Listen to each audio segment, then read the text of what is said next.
afternoon, fellow Toastmasters and most distinguished guests. The topic of my speech today is get to the point. If you were here last week, you may recall that Amit shared that he was given the Toastmaster of the Year award at the district level.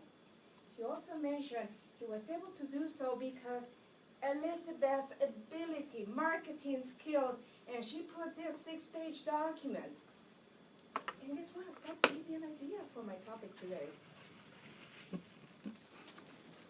I want to share with you how to get to the point. See, to make a point, you need two things. You need to have a general purpose, whether it's to inform or to persuade or make your audience laugh. Then you have to have a very specific purpose. In this case, I want to share with you how I use my persuasive skills, that's my general objective, in nominating a member from High Nooners as the Toastmaster of the Year to the highest level possible. How did I do that?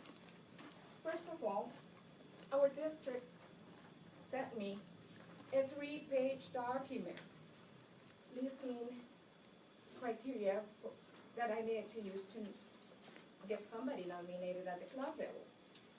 Membership, education and training, leadership, public relations, and the list goes on and on and on. So I figured out, what do I need to do to get somebody from High Nooners awarded the Toastmaster of the Year nomination? First, I thought I will start with a survey, a club survey. So I prepared a survey with very specific points, just a summary level of the guidelines that I was provided by the district. And then I asked the individuals who were voting to please not only nominate the Toastmaster of the Year, but give very specific examples of what that person thought, you know, his or her nominee should be awarded with the Toastmaster of the Year. So voting came back, and most of the individuals voted for Amit.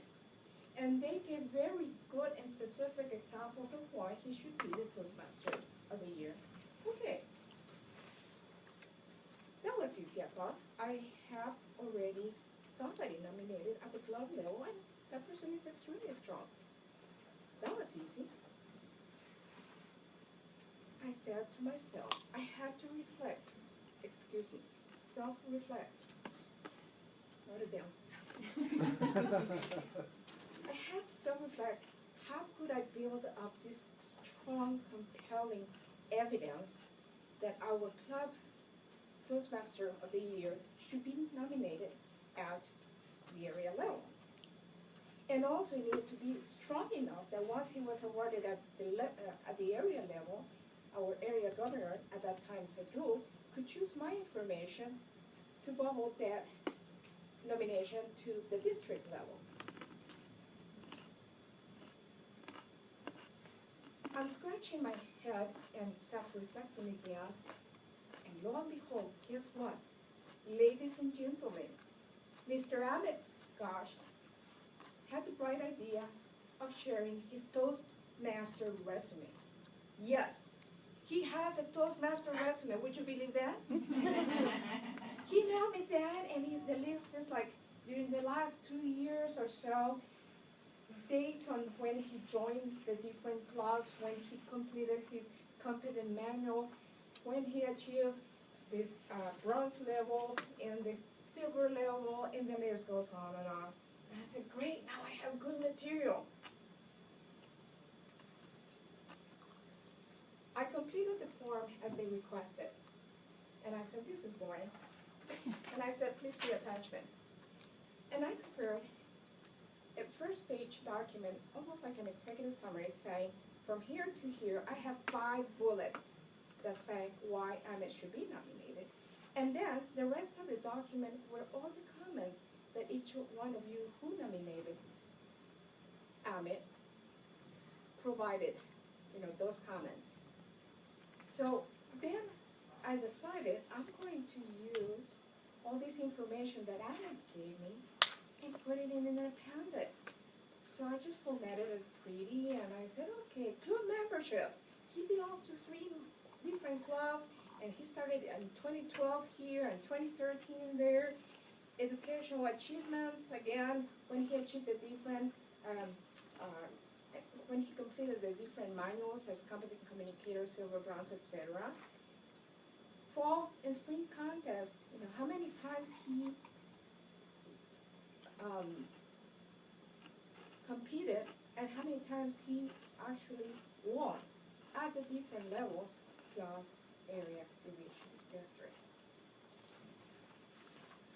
So, did I use my marketing skills? I think so. I think this was a little bit of marketing, but in reality, I did the work.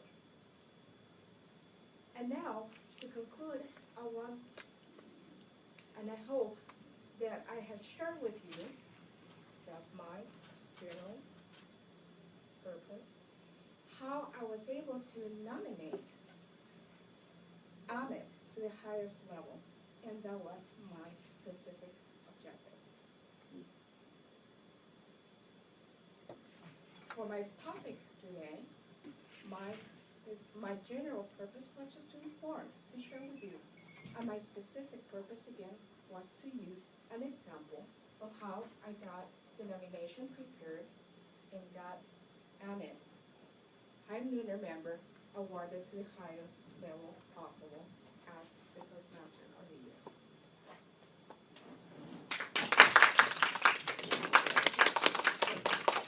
Very nice, Elizabeth. Good to know what's going behind the process. And Toastmasters, I wrote it down. That's something I need to create myself also. Otherwise, you forget. So very nice tips. Thank you for the nice.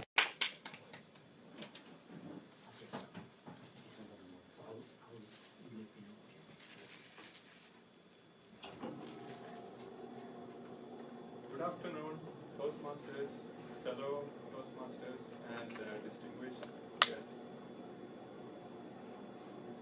Today, I'm going to talk about food loss, also known as food waste. Every day, we throw food out to garbage for various reasons. Sometimes we see that the expiry date is today, and if I eat that tomorrow, I will die. So that is one reason. And sometimes we don't have enough storage, freezer storage, so just throw that out. So let us take a look at some numbers. And before that, I will give you a simple example that I do often. When I go to Costco, I buy this big bag of apples. So take that and put it in a refrigerator, cooler. And probably I will eat only half of that. By that time, the rest of them becomes bad, then I'll just throw that out. So I do that often, but recently I realized that I should not be doing that. And I started going to Hy-Vee, just take a couple of them, then finish it, then go and buy again. So, okay, so yeah. Here in United States, we waste 30 to 40% of the available food supply. This is the 2010 statistics. I could not find a recent statistics on that, but we always waste 30 to 40% of the total available food. So the estimated value of this food is around 161 billion in terms of retail pricing. let us take a look at some numbers. So this is what we just discussed. 40% of the food in the US is never eaten. So the average person throws 200 to 250 pounds of edible food each year. So if we save, so for example, if we just wasted, if you look at the top, the right side block, if we wasted 5% less food, it would be enough to feed this many numbers. Let's forget the digits, but that is what it says. And similarly, the 15% less waste could feed that many people annually.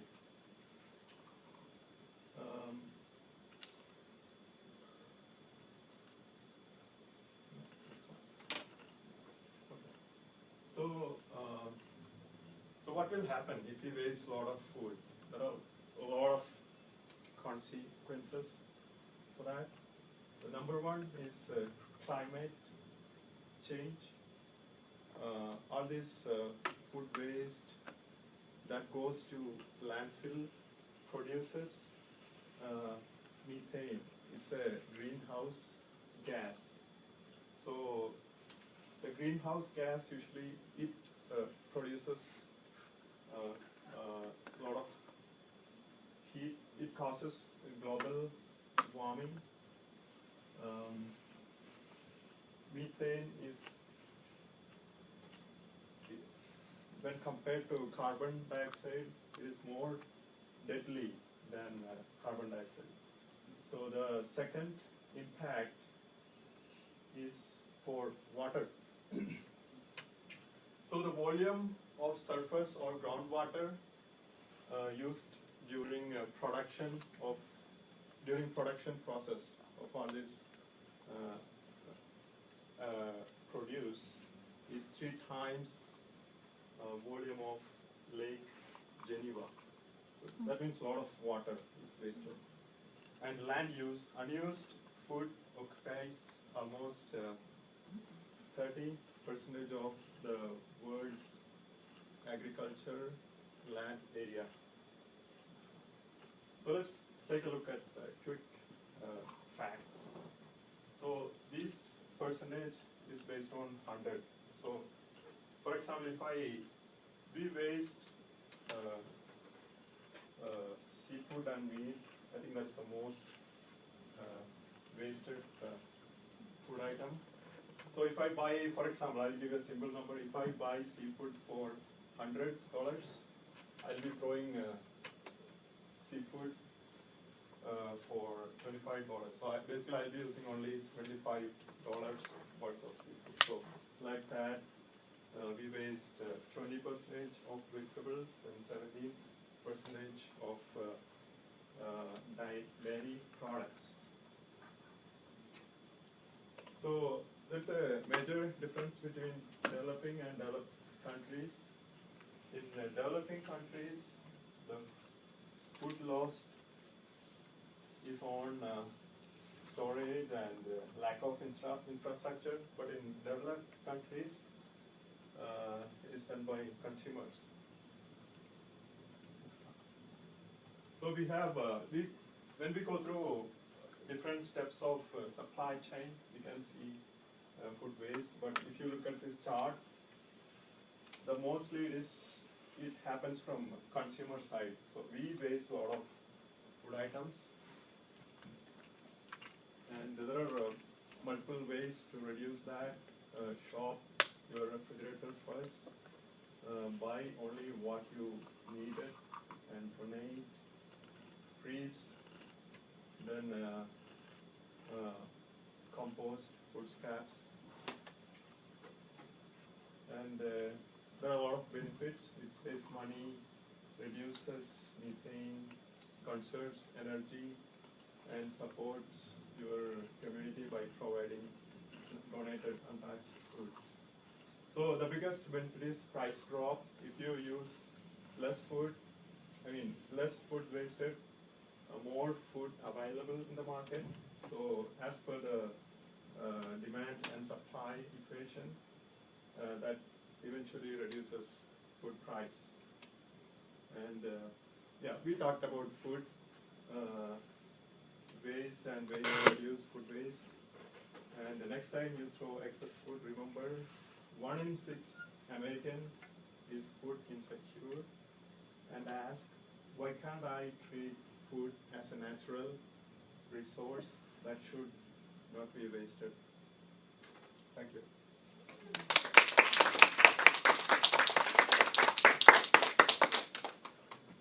Thank you, Asha, for informative information. So it's good to know the statistics. I was always wondering what percentage of food we waste. But the average person couldn't use it, written language. So there were no books, there was no news, there was no school. What could you do in a school without written material? And so all the women knew about was what happened in their own village. Well, how about the men? What did they know? They knew a little bit more because they met in gangs that fought together against other armies and hunted animals.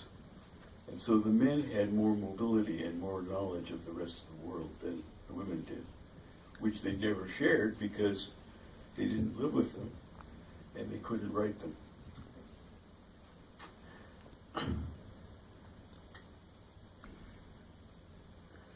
Well, why did the men ever go to the village? There's an epigram which I'm going to share with you, which probably will get me kicked out of Toastmasters, that men are either horny or hungry. And so the only reason why men went to the village was because of the better food there or for sex. And there was competition among the various villages to attract the gang. By the way, the men came in gangs, they didn't come individually. They wanted to get as many gangs as possible in the village because the men had the fresh animals and the stuff they captured from other villages. So the village that had the most attractive girls and the best food was the richest. And that's how they succeeded as a village.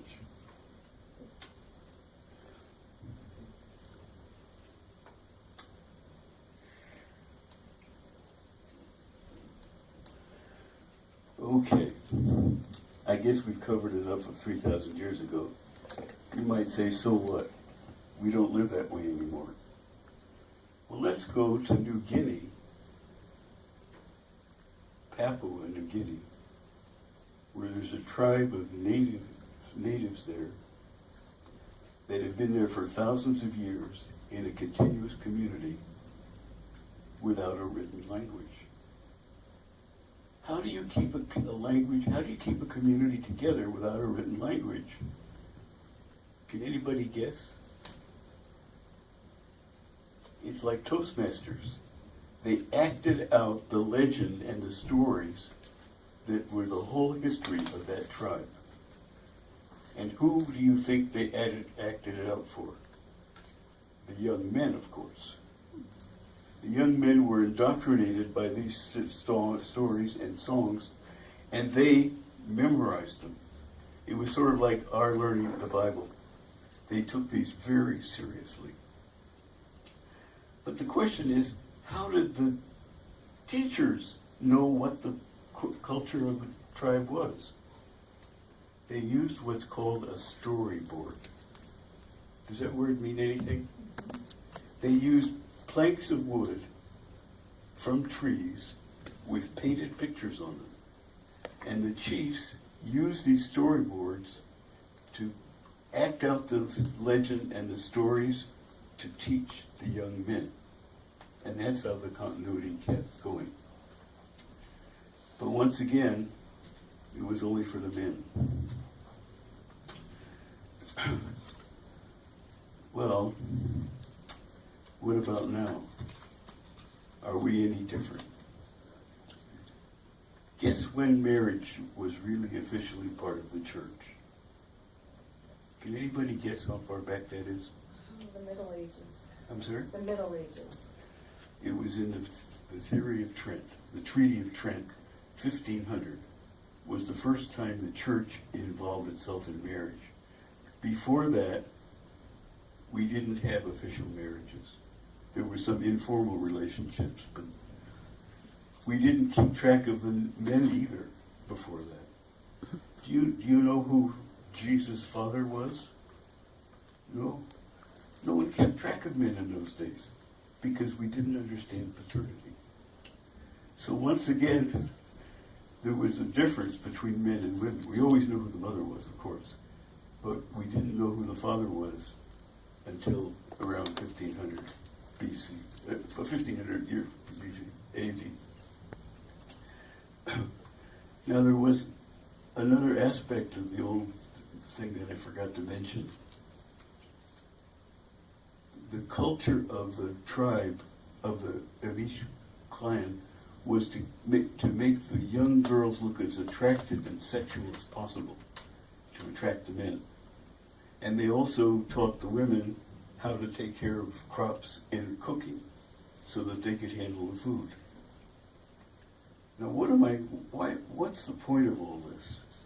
What I'm really leading up to is what we're doing today and how much of it is based on the past traditions.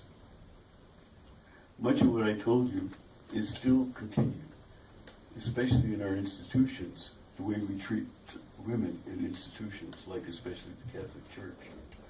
Women are not included in the church at all, because that's not what women did.